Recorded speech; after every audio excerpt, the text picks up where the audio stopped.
కేంద్ర ప్రభుత్వం, ముఖ్యంగా బీజేపీ ప్రభుత్వం ఎప్పటినుంచో జమిలీ ఎన్నికల ప్రస్తావనను తీసుకొస్తున్న విషయం తెలిసిందే. ఈ నేపథ్యంలో మరొక్కసారి జమిలీ ప్రస్తావన తెరమీదకొచ్చింది. ఇప్పటికే 2 సార్లు మోడీ ప్రచారం చేశారు. కానీ అది సఫలం కాలేదు. ఇప్పుడు ముచ్చటగా 3వసారి ఇదే ప్రస్తావన వస్తోంది. ఈసారి ఎలాగైనా దాన్ని పూర్తి చేసి తీరుతా అని కేంద్ర ప్రభుత్వం కంకణం కట్టుకుని కూర్చుంది. అందుకనే ఆ కార్యాచరణ దిశగా పావులు కదుపుతోంది. 2014 నుంచి 2019, ఆ తర్వాత 2019 నుంచి 2024 మధ్య జమిలీ ఎన్నికల గురించి తీవ్రమైన ప్రచారం జరిగింది. అయితే ఈ 2 దఫాల్లోనూ అవి కేవలం ఊహాగానాలుగానే మిగిలాయి. ఇప్పుడు మళ్లీ 2024 నుంచి 2029 మధ్య జమిలీ ఎన్నికలొస్తాయని కొత్త ప్రచారం ఊపందుకుంది. ప్రధాని మోదీ 3వసారి అధికారంలోకి వచ్చిన నేపథ్యంలో ఈసారి ప్రచారం నిజమవుతుందని చెబుతున్నారు. ఢిల్లీ వర్గాల సమాచారం ప్రకారం జమిలీ ఎన్నికలకు రంగం సిద్ధమైందని, ఆపరేషన్ సింధూర్ విజయంతో దీనికి బలమైన పునాది పడిందని అంటున్నారు. ఆపరేషన్ సింధూర్ ద్వారా పాకిస్తాన్కు గట్టి ఎదురుదెబ్బ తగిలించిన మోదీ నాయకత్వంలోని ఎన్డీఏ ప్రభుత్వం మిత్రపక్షాల మద్దతుతో కేంద్రంలో 5 ఏళ్ల పాటు అధికారాన్ని కొనసాగించాలని భావించడం లేదని సమాచారం. ఈ ఆపరేషన్తో మోదీకి అపూర్వమైన ఇమేజ్ లభించిందని బీజేపీ నేతలు లెక్కలు వేస్తున్నారు. దీన్ని రాజకీయంగా సద్వినియోగం చేసుకోవడానికి దేశవ్యాప్తంగా తిరంగా ర్యాలీలు నిర్వహిస్తున్నారు. రాష్ట్రాల నుంచి జిల్లాలు, నియోజకవర్గాలు, గ్రామస్థాయి వరకు బీజేపీ నాయకులు, మంత్రులు, ఎమ్మెల్యేలు ఈ ర్యాలీలను నిర్వహిస్తున్నారు.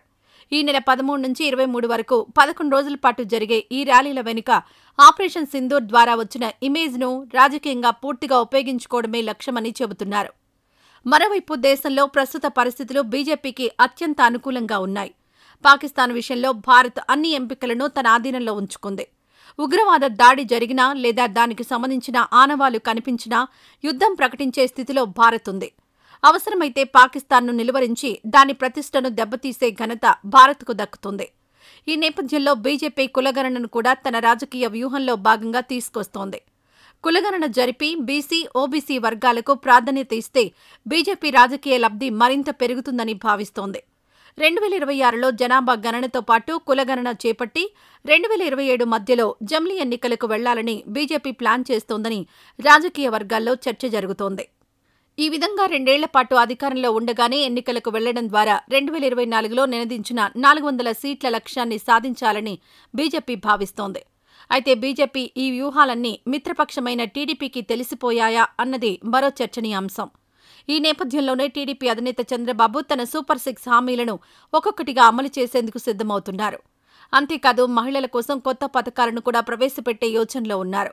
జమిలీ ఎన్నికలు ఎప్పుడొచ్చినా బీజేపీ, జనసేనలతో కలిసి ఎన్నికల్లో పోటీ చేసి మరోసారి అధికారం సాధించాలని చంద్రబాబు ఆలోచిస్తున్నారని అంటున్నారు. మొత్తంగా జమిలీ ఎన్నికల చర్చ మరోసారి ఊపందుకుంది.